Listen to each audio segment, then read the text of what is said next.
করেছে, একটা জ্ঞান অর্জন করেছে, তাকেও জীবনের শিক্ষক হিসাবে গ্রহণ করেছে। একটা জ্ঞান। ও মুসলমান ভাইরা, হযরত ইমামে আযম আবু হানিফা রাহমাতুল্লাহ আলাইহি হুজুর একটি মসলার কিতাব লিখছে বাবা, একটি ফতোয়ার কিতাব লিখছে। লিখতে হুজুর একটি ফতোয়াতে আটকে গিয়েছে, ধরা পড়েছে, আটকে গিয়েছে। এই মসলাটা কি হবে, কোথায় যায় কি হয়, কোথায় যায় কি হয়, রাস্তায় পাগলের মতো চলেছে, কে আমাকে মসলা উদ্ধার করে দেবে? হযরত ইমামে আযম আবু হানিফা রাহমাতুল্লাহ আলাইহি হুজুর কিতাব হাতে নিয়েছে, কোথায় গেলে মসলা উদ্ধার হবে? হুজুরের পায়ে একটি জুতা আছে বাবা। প্রথমেই বলতে হয় আমি ব্যক্তিগতভাবে অনেকটা দুঃখিত, এসে অনেকটা নীরবতাই পালন করলাম। মাদ্রাসা অনেকটা দিন হয়ে গেল কিন্তু আজও চালু হলো না। এটা মনের খুব কষ্ট একটা ব্যক্তিগতভাবে আমার, যে প্রতিষ্ঠান এখান থেকে চেষ্টা করলে, ইচ্ছা করলে 5 বছর আগেই খুব সহজে আবাসিক করা যেত, যেটা আপনারা কঠিন ভাবছেন, কোনো অবস্থাতে কঠিন নয়। যতক্ষণ প্রতিষ্ঠান আবাসিক না হয় ততক্ষণই কষ্ট হয়। আবাসিক হয়ে গেলে ওটা খোদা পাকের তরফ থেকে স্বাভাবিক হয়। আসলে কাজ করেছেন আলহামদুলিল্লাহ, যতই কাজ করি কিন্তু মূল রসদ হলো ছাত্র আর শিক্ষক, কাগজ কলম মন, লেখে 3 জন, একটার অভাবে আর একটা কখনো সম্ভব নয়। যেমন ছাত্র দরকার, প্রতিষ্ঠান দরকার, শিক্ষক দরকার। প্রতিষ্ঠান আছে, ছাত্র নাই, শিক্ষক নাই, ও প্রতিষ্ঠানের কোনো দাম নাই। প্রতিষ্ঠান আছে, শিক্ষক আছে, ছাত্র নাই, ও জায়গার কোনো মূল্য নাই। অর্থাৎ একটার অভাবে আর একটা কখনো পরিপূর্ণ হতে পারে না, সাকসেসফুল হতে পারে না। আমি আমার এই ছোট্ট আলোচনা শুরুতে প্রথম দাবি রাখবো, আপামর জনসাধারণ সবার কাছে দাবিটা রেখে যাচ্ছি, হাজার কষ্টের ভিতর দিয়ে আগে প্রতিষ্ঠান আবাসিক করা কোন অবস্থা তো অসম্ভব নয়, এটা সম্ভব। আমি সেই সন্ধ্যাবেলা এসেছি, চুপ করে শুয়েছিলাম, ঘুমাইনি, শুধু ভাবছিলাম। এটাই ধারণা ছিল, মনে মনে হচ্ছিল যে আজকে আমার বাড়ি, আমার ঘর যদি বসিরহাটে না হয়ে একটু কাছাকাছি হতো, তা মুর্শিদাবাদবাসীকে দেখিয়ে দিতে পারতাম আল্লাহ চাইলে এরকম প্রতিষ্ঠান 24 ঘন্টায় কিভাবে পরিচালনা আবাসিক করা সম্ভব। দুর্ভাগ্য, কপাল, দূরত্বের পথ আর সময়ের অভাব, এছাড়া কিচ্ছু নয়। আমি বহু জায়গায় বলেছি, প্রতিষ্ঠান ওই ব্যক্তি চালাতে পারে যে অন্যের লাথি খেতে পারে। প্রতিষ্ঠান সেই ব্যক্তি চালাতে পারে যার মরা বাপ মার অর্থাৎ আমি যদি প্রতিষ্ঠান পরিচালনা করি, আমার বাপ মরে গিয়েছে, মা মরে গিয়েছে, লোকের কাছে হাত পাততে যাব, আমার মরা বাপ আর মায়ের যদি গালাগালি না দেয়, তাহলে আমি তখনও পর্যন্ত প্রতিষ্ঠান চালাতে সাকসেসফুল হব না। সাকসেসফুল তখন হব যখন কেউ আমাকে গালি দিবে। সার্থকতা তখন আমার হবে প্রতিষ্ঠান চালাতে গিয়ে কেউ যখন আমার পিঠে চড় মারবে। মনের আশা তখন আমার পূরণ হবে যখন নিজ হাতে করে ছাত্রদের বাথরুম ঘর পরিষ্কার করতে পারবো। তার আগে নয়। এই যা করছি আঞ্জাম সব বেকার, কোনো কাজে নেই। যতক্ষণ প্রতিষ্ঠান খাড়া না করতে পারবো, এই মিলাদ মাহফিল লক্ষ লক্ষ টাকা সব ভস্মে গিয়ে কোনো কাজে আসবে না। সবার কাছে দাবি, এত বড় মিলাদের কোনো প্রয়োজন নাই, 100 লোক বসবে, ছোট্ট মিলাদ, বিরাট প্যান্ডেল করা হলো। আজকের আপনারা গুটি কতক মানুষ বসে আছেন, কি সফলতা অর্জন হলেতে? তাম রাস্তা লাইট দিয়ে কি ফায়দা হলেতে? আমার পয়সা তো আমার খরচ হয়েছে, এই পয়সাগুলো 2 টাকা বাঁচলে তো প্রতিষ্ঠানকে আমরা বাঁচাতে পারতাম। ভুল বলছি কথা? প্রতিষ্ঠানকে বাঁচাতে পারতাম। 500 রড লাইট না লাগিয়ে 50টা লাইট লাগাতে পারতাম। 3000 লোকের জায়গা না করে 200 লোকের জায়গাতে করতে পারতাম। আমাদের এলাকা বসিরহাট 24 পরগনার এলাকার সিস্টেম কেমন জানেন? আপনারা সবাই জানেন না। আমরা যদি মনে করি আজকের মাহফিলে 3000 লোক হবে, প্যান্ডেল হবে 500 লোকের। এটা সিস্টেম আমাদের। 500 লোকের প্যান্ডেল, বাকি লোক সব দাঁড়িয়ে থাকে। মহব্বত যদি হয় মাটিতে বসো। বিরাট প্যান্ডেল করলাম, কেউ নাই, এতে বক্তার ইজ্জত নষ্ট হয়, গ্রামের সম্মানের ক্ষতি হয়। অনেকে আমরা বুঝতে চাই না, বোঝার চেষ্টা করি না। 300 লোক হবে, প্যান্ডেল হবে 100 শ্রোতা, অতি 300 মানুষ বলবে, এটা সিস্টেম। 2 নম্বর কথা, আপনাদের দিকে সিস্টেম এমনটি হয়, আমাদের দেশের একটা সিস্টেম বলি, এই যে মিলাদ চলতে চলতে শ্রোতাদের খেতে দেবা, এটা জলসার বেয়াদবি করা, কখনো নয়। হয় যদি তাবারুকের ব্যবস্থা, মাহফিল শেষ হবে, তারপরে তাবারুক, মাঝখানে কোনো তাবারুকের গল্প চলবে না। আর যদি খাওয়াতে হয়, মাহফিল শেষ করো, এসার আগে খাইয়ে দাও। এসা হয় মাহফিল শুরুর আগে খাওয়ানো, আর নাহলে শেষ করে খাওয়ানো। আমাদের দেশে এমনটি হলে পরিস্থিতি খারাপ জায়গায়। হয়তো আপনারা করছেন, অ্যাকচুয়ালি সিস্টেম এরকম হয় না, কখনো নয়। আজকের যত মানুষ এসেছে খাবি, আপনি ভাবছেন তারা বাইরে থেকে মেহমান এসেছে। আলহামদুলিল্লাহ, আমাদের দেশগুলো থেকে বাইরে থেকে মেহমান আসে না। নদিয়াতে যান, অন্য অন্য জেলাগুলোতে যান, সেখানে বাইরে থেকে মেহমান আসে না। বড় বড় মাহফিল চলছে। অর্থাৎ মাঝখানে খেতে দেওয়া মানে মাহফিলের ইজ্জতের কিছুটা হানি হওয়া, কখনো নয়।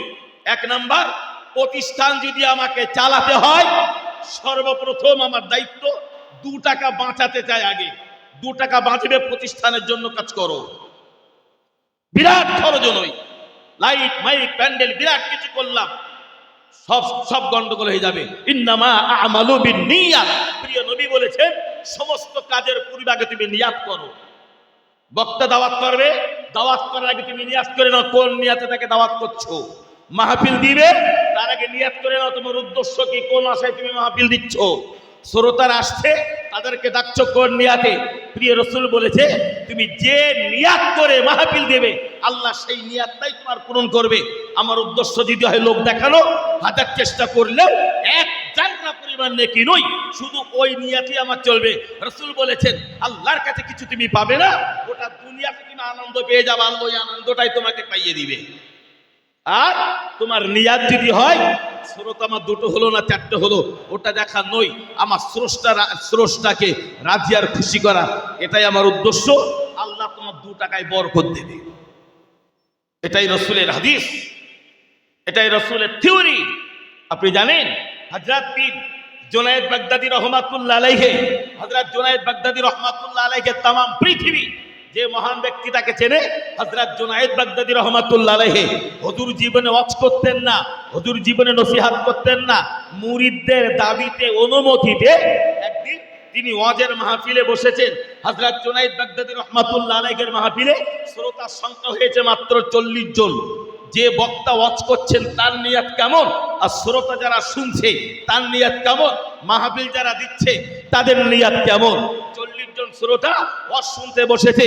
জুনায়েদ বাগদাদী রহমাতুল্লাহ আলাইহি নিজের চক্ষু দুটি বন্ধ করে কোরআন আর হাদিসের বয়ান শুরু করলেন। বয়ান শেষ করে দেখা গেল হুজুরের মাহফিলে 40টা শ্রোতা, তার থেকে 18 জন ইন্তেকাল হয়ে গেল, শুধু কোরআনের প্রেমে পাগল হয়ে। 18 জন ইন্তেকাল। নিয়ত তৈরি করুন আগে, নিয়ত। প্রত্যেকটা মাহফিল লোক দেখানোর উদ্দেশ্য নয়, ওই বক্তা দাওয়াত করলে এত লোক হবে, খোদার গজব হবে তাতে।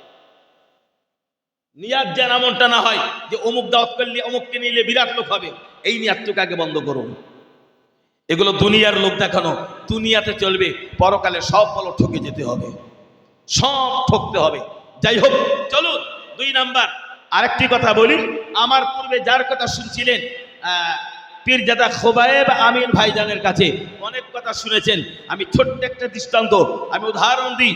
বসিরহাটের আল্লামায়ে বাঙ্গাল আল্লামা রুহুল আমিন রহমাতুল্লাহ আলাইহি, বসিরহাটের মাটিতে যিনি ঘুমিয়ে আছেন, এশিয়া মহাদেশের ভিতরে হযরত ইমাম গাজ্জালী রহমাতুল্লাহ আলাইহির পরে বসিরহাটের আল্লামা রুহুল আমিন রহমাতুল্লাহ আলাইহির মতো এত বড় বিচক্ষণ ব্যক্তি আর দ্বিতীয় কেহ নাই। আল্লাহ তাকে এত সম্মান, এত কদর, এত মর্যাদা, এত দক্ষতা, এত কোরআনী জ্ঞান, এতটা হাদিসের পাণ্ডিত্য দিয়েছে। হযরত ইমাম গাজ্জালীর পরে হুজুর আল্লামার মতো এত বড় আলেম এই বাংলার মাটিতে, এশিয়া মহাদেশের ভিতরে আল্লাহ দ্বিতীয় কাউকে আর বানায়নি। 1 নাম্বার 2, আল্লামা রুহুল আমিন রহমাতুল্লাহ আলাইহি तमाम পৃথিবীর বিশ্ববিখ্যাত লাইব্রেরি জামে আজহার, মিশরের জামে আজহারের লাইব্রেরিতে হুজুর আল্লামা গিয়েছেন। হুজুর আল্লামা ঘুরছেন লাইব্রেরিটা, ঘুরে ঘুরে ঘুরে ঘুরে ঘুরে ঘুরে একটা কিতাব দেখতে পেয়েছেন। লাইব্রেরি যিনি মুহাদ্দিস সাহেব, ওনাকে বললেন যে হুজুর ওই কিতাবটা একটু আমাকে দেবেন, আমি একটু পড়বো। ওই কিতাবটা আমাকে দেবেন, আমি পড়বো। তো মুহাদ্দিস সাহেব বসিরহাটে মাওলানা রুহুল আমিন রহমাতুল্লাহ আলাইহি, হুজুর আল্লামাকে কিতাব দিতে চাইলেন না, বললেন আপনাকে দিতে পারি মৌলানা, এখানে দাঁড়িয়ে পড়তে হবে, ঘরের অর্থাৎ লাইব্রেরির বাইরে যাবে না। বললো কিতাবটুকু আমাকে দেন। হুজুর আল্লামাকে কিতাব দেওয়া হলো। হুজুর কিতাবটা এই ধরলেন, এইভাবে খুললেন, খুলে এই পিঠ একবার দেখলেন, এই পিঠ একবার দেখলেন, দেখে কিতাবটা খুলে বন্ধ করে বললেন মুহাদ্দিস সাহেব এই নেন আপনার কিতাব। বলছে কিতাব চাইলেন, কিতাব দিলেন, পড়লেন না? বলে রুহুল আমিনের পড়া হয়ে গিয়েছে। বলে তার মানে? বলে আপনি 1 মাস পরে বুঝতে পারবেন। বসিরহাটের আল্লামাই বাঙ্গাল আল্লামা রুহুল আমিন রহমাতুল্লাহ আলাইহি মিশর থেকে বাড়ি এসে টোটাল কিতাবটা নিজে ছাপিয়ে মিশরের জামে আজারে পাঠিয়ে দিলেন। জোরে বললেন না? আর একটু জোরে বলেন। রতনে রতন চেনে। সোনা চিনতে গেলে কষ্টি পাথরের দরকার হয়, মানুষ চিনতে গেলে নিজেকেও মানুষের চামড়া গায়ে পরিধান করতে হয়। চোখ সবারই চোখ, সবাই দেখে, সবার দেখা এক নয়।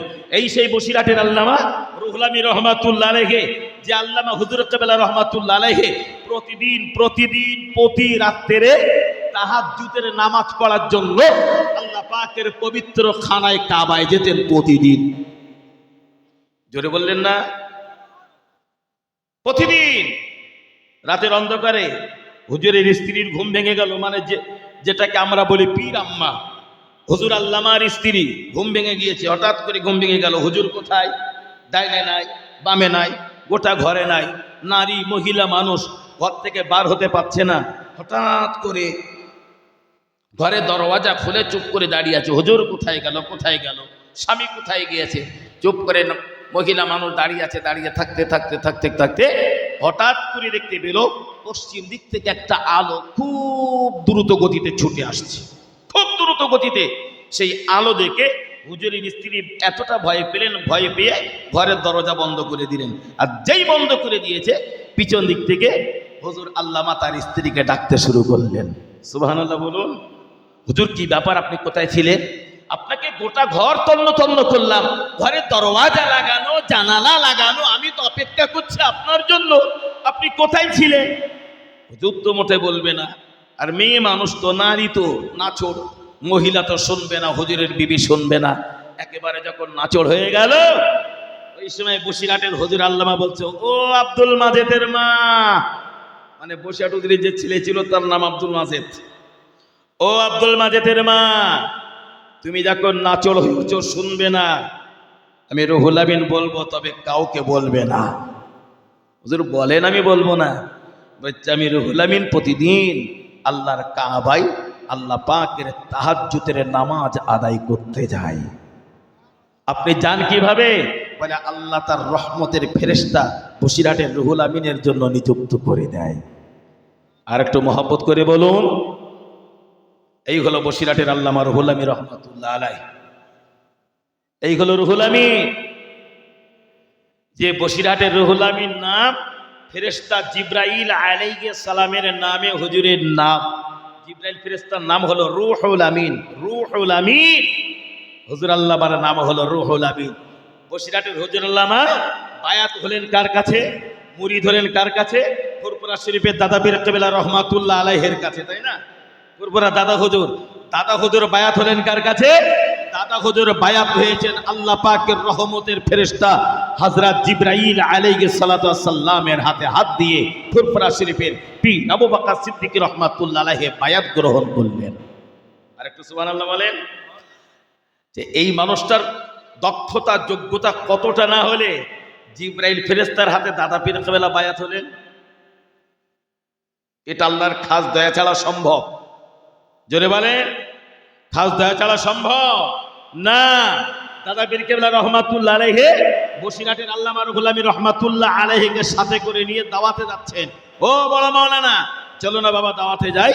হুজুর আল্লামাকে নিয়ে দাওয়াতে যাচ্ছেন গরুর গাড়ি, এক জঙ্গলের ভিতর দিয়ে যাচ্ছেন। এখন যেতে যেতে যেতে যেতে যেতে যেতে হঠাৎ করে দেখে দুটো বড় বাঘ বসে আছে।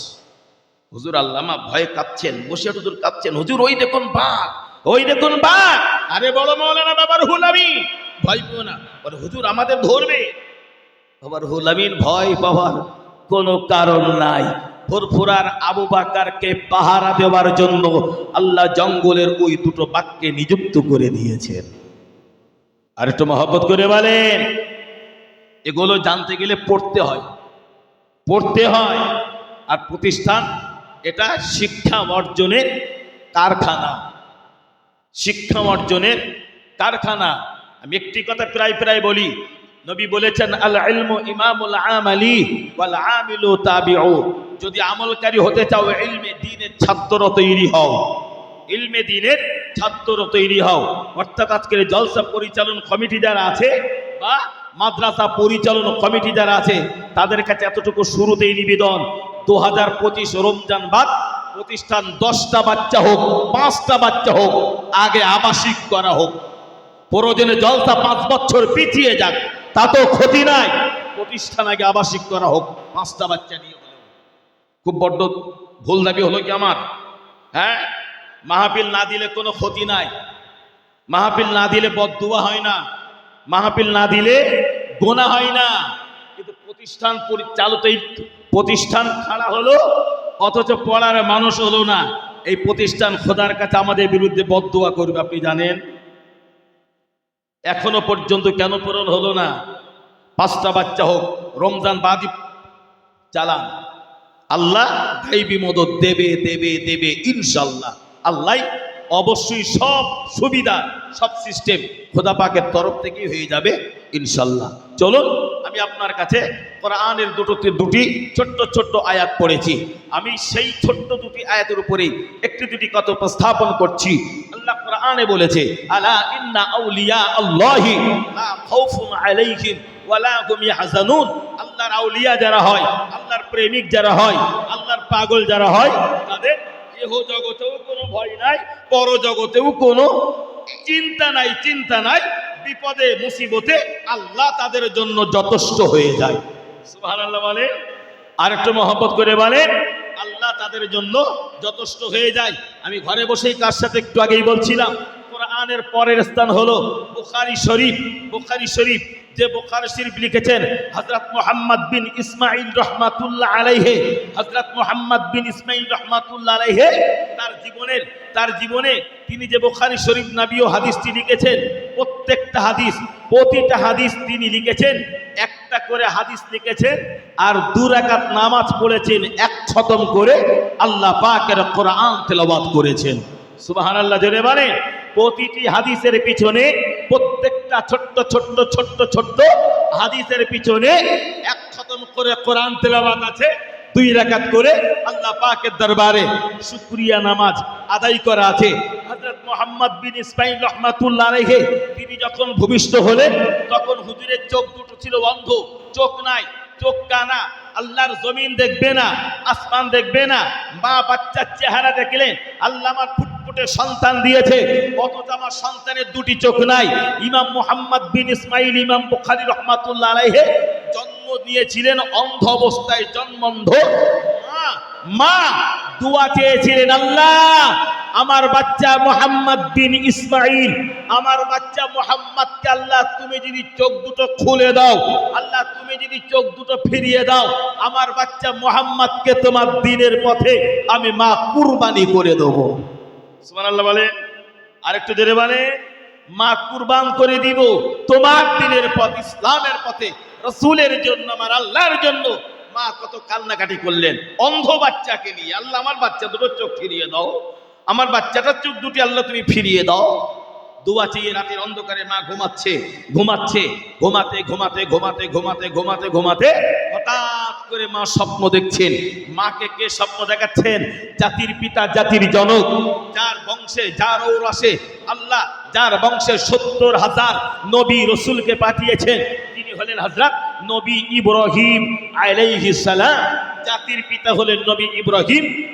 ইব্রাহিম আলাইহিস সালাম রাতের অন্ধকারে ইমাম বুখারী রাহমাতুল্লাহ আলাইহির মাকে স্বপ্ন দেখাচ্ছেন, উঠো, এখনো ঘুমান, এখনো ঘুমান, ঘুম থেকে উঠুন, জাগ্রত হন, আল্লাহ পাক আপনার বেটার চোখ দুটো খুলে দিয়েছে। আর একটু মহব্বত করে বলে, হঠাৎ করে মায়ের ঘুম ভেঙে গেল, আমি এমন আমি আমি এমন এমন স্বপ্ন দেখলাম কেন? নবী ইব্রাহিম আলাইহিস সালাম আমাকে স্বপ্ন দেখে এমন কথা বললো কেন? মা চিন্তা করতে করতে হঠাৎ করে দেখতে পেল দুগ্ধপোষ্য কলিজার টুকরা ছোট্ট সন্তান ইমাম বুখারী রাহমাতুল্লাহ আলাইহি মাকে কলিজা বলে ডাকলেন, মা আমার চোখ দুটি খুলে গিয়েছে, আল্লাহ আমার চোখ দিয়েছে, মা আপনি আমার জন্য দোয়া চান যে আল্লাহ ইমাম বুখারীর অন্ধ চোখ খুলে দিয়েছে, আল্লাহ যদি আমার উপর রহম করে তাম পৃথিবীর যে সমস্ত মানুষগুলোর চোখ থাকা সত্ত্বেও অন্ধ হয়েছে, চোখ থাকা সত্ত্বেও কানা হয়েছে, যে চোখের কোনো দাম নাই, মর্যাদা নাই, কোনো মূল্য নাই, আমি ইসমাইলকে যদি আল্লাহ বাঁচিয়ে রাখে তাম বিশ্ববাসীর চোখ আমি মুহাম্মদ বিন ইসমাইল সেদিন খুলে দেব। আর একটু জোরে বলে, আমি খুলে দেব। সেই মুহাম্মদ বিন ইসমাইল কিতাব লিখলেন বুখারী শরীফ, প্রত্যেকটা হাদিসে এক খতম করে কোরআন তেলাওয়াত করা আছে। প্রতিটা হাদিসে প্রায় কিছু কম বেশি ৭,০০০-এর মতো হুজুর হাদিস লিখেছেন পরিপূর্ণ। মায়ের কাছে আসলেন, মা এই দেখুন আমি একটা কিতাব লিখেছি, মাই দেখেন আমি কিতাব লিখেছি, ছোট্ট মানুষ, বাচ্চা মানুষ। কি মা? ও বাবা তুমি কি কিতাব লিখেছো? মা আমি রাসূলের হাদিসের পাণ্ডুলিপিগুলো সব এক জায়গায় করেছি, করে আমি একত্রিত করলাম, আমি একটি কিতাব লিখেছি। ও মুহাম্মদ বিন ইসমাইল, প্রিয় রাসূলের হাদিস তুমি লিখেছো, তুমি আমাকে দেখাতে চাইছো আমার নবীকে দেখিয়েছো? সুবহানাল্লাহ বলবেন না? আর একটু জোরে হয় না? আমার রাসূল তো তখন হায়াতে আছে, ইমাম মুহাম্মদ যখন ছিলেন, নবী তো হায়াতে নাই, নবী তো বিদায় নিয়েছেন, মদিনার সবুজ গম্বুজের নিচে ঘুমিয়ে আছেন। ওই সময় জনম দুঃখিনী মা মুহাম্মদ বিন ইসমাইল রাহমাতুল্লাহ আলাইহিকে ডেকে বলছে, ও বাবা ইসমাইল চলে যাও, তুমি যে হাদিসের কিতাব লিখেছো তোমার মা তোমার কিতাব ততক্ষণ পর্যন্ত দেখবে না যে বিশ্ব নবীর জীবন চরিত আদর্শের যে তোমার কলমের কালিতে তুমি লিখেছো ওই হাদিসটা তুমি নিয়ে রাসূলুল্লাহর মাজার মুকাদ্দাসে চলে যাও। বিশ্ব নবী যতক্ষণ তোমার লেখা কিতাব কবুল না করবে আমি তোমার মা ততক্ষণ তোমার কিতাব চোখে দেখতে রাজি নই। আর একটু জোরে বললেন না? এই কি শেষ ভোল্টেজ নের পর আর জোর আছে গলায়? কথা বলতে হবে, আর জোর হবে? হ্যাঁ জোরে বলেন সুবহানাল্লাহ।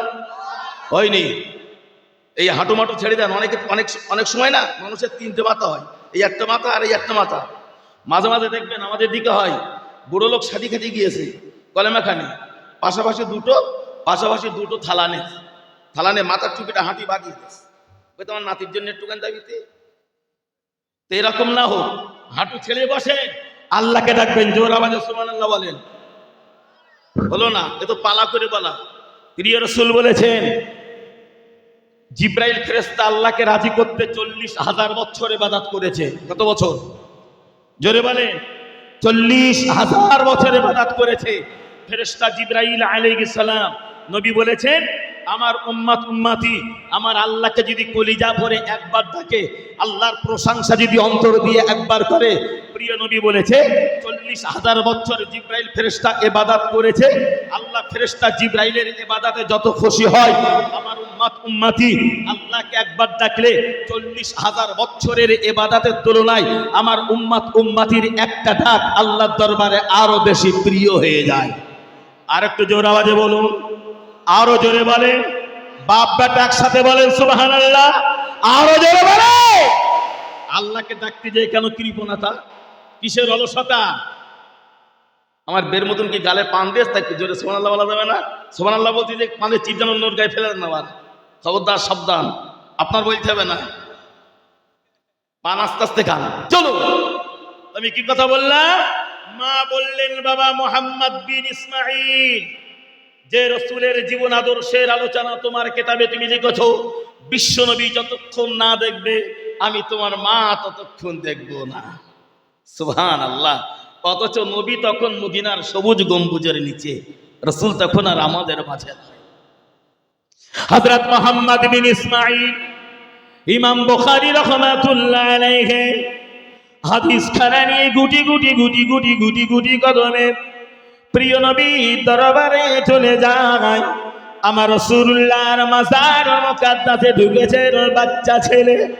নবী পাকের মাজার মুকাদ্দাসে আমার নবীর মাথার কাছে বসে যান। বুখারী শরীফ রাসূলুল্লাহর মাথার কাছে রেখে হযরত মুহাম্মদ বিন ইসমাঈল রাহমাতুল্লাহ আলাইহি রাসূলুল্লাহর মাথার কাছাকাছি বসে আল্লাহ পাকের শাহী দরবারে রোনাজারি করে, জাজ্জার জাজ্জার জাজ্জার জাজ্জার করে আল্লাহ দরবারে চোখের পানি জানায়।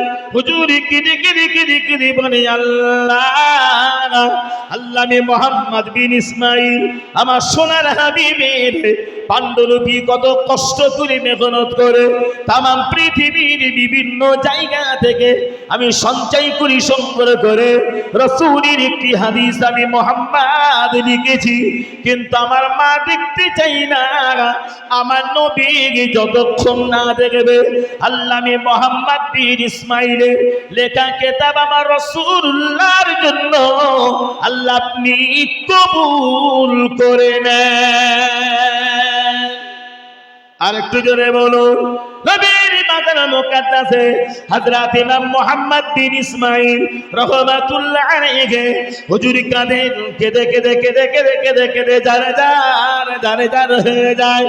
নামাজের সময় নামাজ পড়ে, বাকি সময় আল্লাহ দরবারে রোনাজারি করে। একদিন দুদিন তিন দিন পার হয়ে যায়। এইভাবে কাঁদতে কাঁদতে কাঁদতে কাঁদতে হঠাৎ করে ওই মাজারের ভিতরে ইমাম মুহাম্মদ বিন ইসমাঈল রাহমাতুল্লাহ আলাইহির তন্দারা ভাব এসেছে।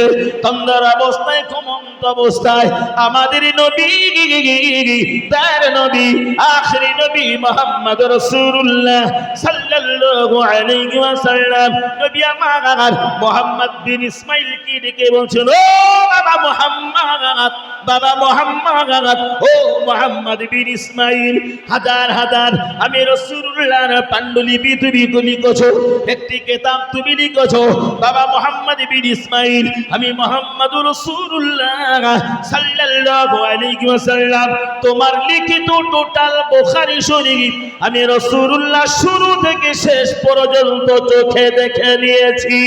তুমি বলুন সুবহানাল্লাহ। ও বাবা মুহাম্মদ বিন ইসমাঈল, শুরু থেকে শেষ পর্যন্ত গোটা বুখারী আমি রাসূলুল্লাহ বাবা চোখে দেখিলাম। শুধু দেখেছি নবী তোমার লেখাতে যে সমস্ত জায়গাগুলোতে ভুল ছিল আমি মুহাম্মদ রাসূলুল্লাহ ওই জায়গাগুলো কেটে সাদা করে গোটা বুখারীকে আমি তার নবী নিজ হাতে করে সাজিয়ে দিয়েছি।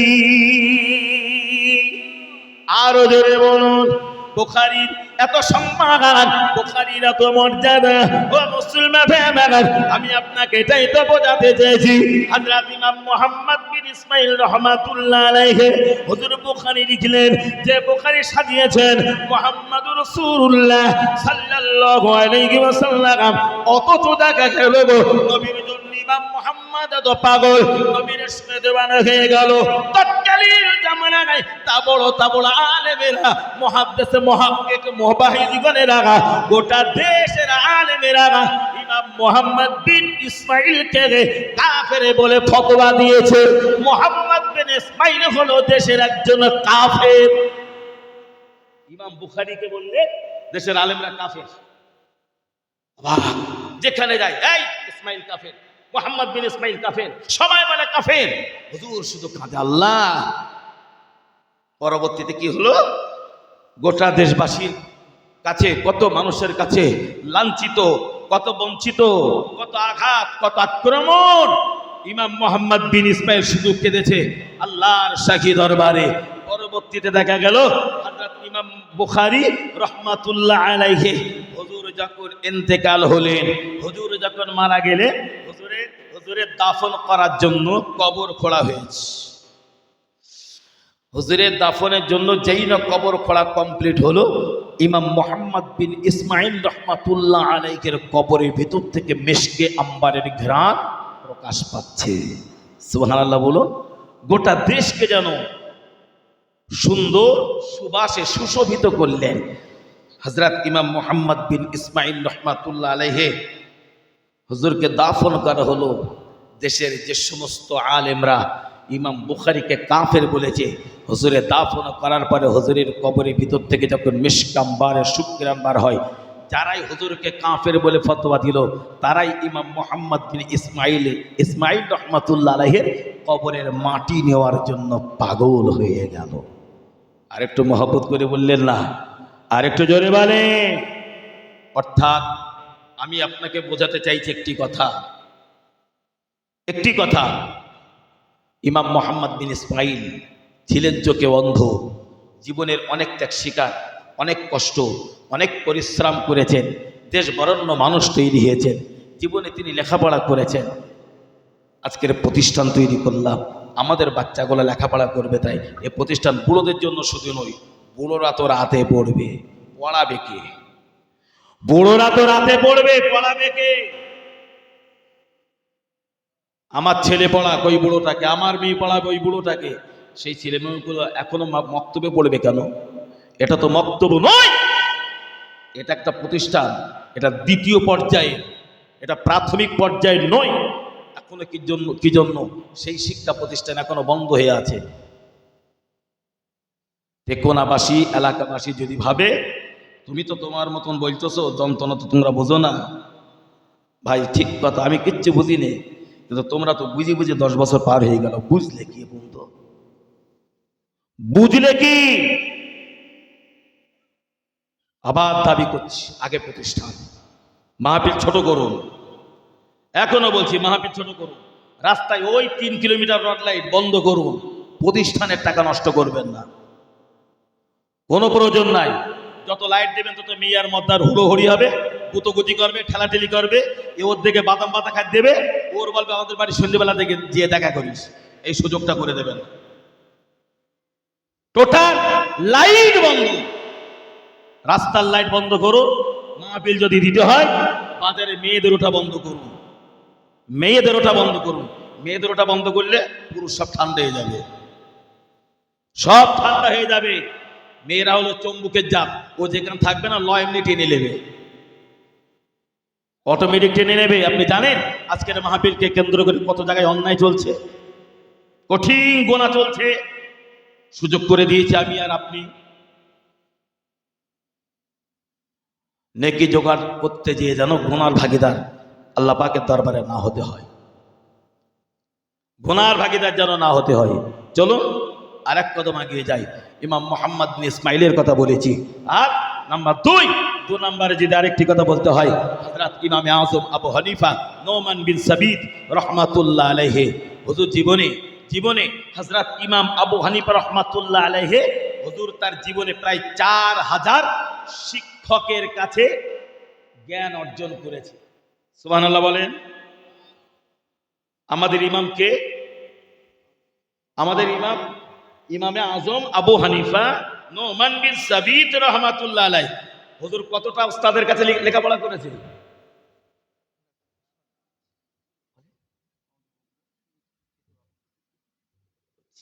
সব সময় মতো খাবেন, ঘোষণা দিতে হবে না, বসেন আপনি, একদম না। এই সিস্টেমগুলো আপনারা বন্ধ করবেন। চলুন, হযরত ইমাম আবু হানিফা রহমাতুল্লাহ আলাইহি 4000 শিক্ষকের কাছে জ্ঞান অর্জন করেছে। কতটা বললাম? 4000। কথাটা বললাম সহজে, আমরা সবাই শুনলাম সহজে, ব্যাপারটা আসলে কি খুব সহজ? 4000 শিক্ষক মানে আচ্ছা সবার বাড়ি কি একদিকে? এটা হতে পারে? আমার ধরেন 4টে শিক্ষক কি 5টা শিক্ষক, আমি 5 জন ওস্তাদের কাছে লেখাপড়া করেছি, সবার বাড়ি কি একদিকে হবে, উত্তর দিকে হবে? ডাইনে বামে সামনে পিছনে সব জায়গায়। আমাদের ইমাম হযরত ইমাম আযম নোমান বিন সাবিত রাহমাতুল্লাহ আলাইহি, হুজুর জীবনে যার কাছ থেকে একটা জ্ঞান অর্জন করেছে, একটা জ্ঞান অর্জন করেছে, তাকেও জীবনের শিক্ষক হিসাবে গ্রহণ করেছে। একটা জ্ঞান। ও মুসলমান ভাইরা, হযরত ইমামে আযম আবু হানিফা রাহমাতুল্লাহ আলাইহি হুজুর একটি মসলার কিতাব লিখছে বাবা, একটি ফতোয়ার কিতাব লিখছে। লিখতে হুজুর একটি ফতোয়াতে আটকে গিয়েছে, ধরা পড়েছে, আটকে গিয়েছে। এই মসলাটা কি হবে, কোথায় যায় কি হয়, কোথায় যায় কি হয়, রাস্তায় পাগলের মতো চলেছে। কে আমাকে মসলা উদ্ধার করে দেবে? হযরত ইমামে আযম আবু হানিফা রাহমাতুল্লাহ আলাইহি হুজুর কিতাব হাতে নিয়েছে। কোথায় গেলে মসলা উদ্ধার হবে? হুজুরের পায়ে একটি জুতা আছে বাবা, জুতা পরে চলিতে পায়ের জুতার ফিতাটা কেটে গিয়েছে, জুতোর ফিতে বাবা ছিঁড়ে গিয়েছে। হুজুর এক হাতে ছেঁড়া জুতোটা নিয়ে হেঁটে চলেছে। কোথায় গেলে আমি নোমান আমার মসলাটাকে সমস্যার সমাধান করিতে পারবো? একটা মসলা লিখতে পারলে আমার মসলার কিতাবটা পরিপূর্ণ হবে। ও মুসলমান ভাইরা, হুজুর বড় চিন্তিত হয়ে রাস্তায় হেঁটে চলেছে। এক হাতে আছে কিতাব, অপর হাতে আছে হুজুরের পায়ের সেই ছেঁড়া জুতো। রাস্তায় চলিতে দেখতে পেলেন রাস্তার উপর একজন চর্মকার মুচি বসে আছে জুতো সারাই করতে। এক মুচি বসে আছে। বাবা, আপনি কি জুতো সেলাই করেন? হ্যাঁ হুজুর, আমি তো জুতো সেলাই করি। আমার জুতোটা একটু সেলাই করে দেন, আমার জুতোটা একটু সেলাই করে দেন। মুচির জুতো সেলাই করছে আর হুজুরের দিকে তাকিয়ে বলছে, হুজুর আপনাকে প্রচন্ড চিন্তিত বলে মনে হচ্ছে, কি ব্যাপার, আপনি এত কি চিন্তা করছেন? বলে, হ্যাঁ বাবা, আমি বড় চিন্তায় আছি। বলে, কি চিন্তা, আমাকে একটু বলবেন? বলে, বাবা আপনাকে বলবো, আপনি কি আমার সমস্যার সমাধান করতে পারবেন? বলতে, যদি আপনি একটু বলেন, যদি একটু আমাকে বলেন।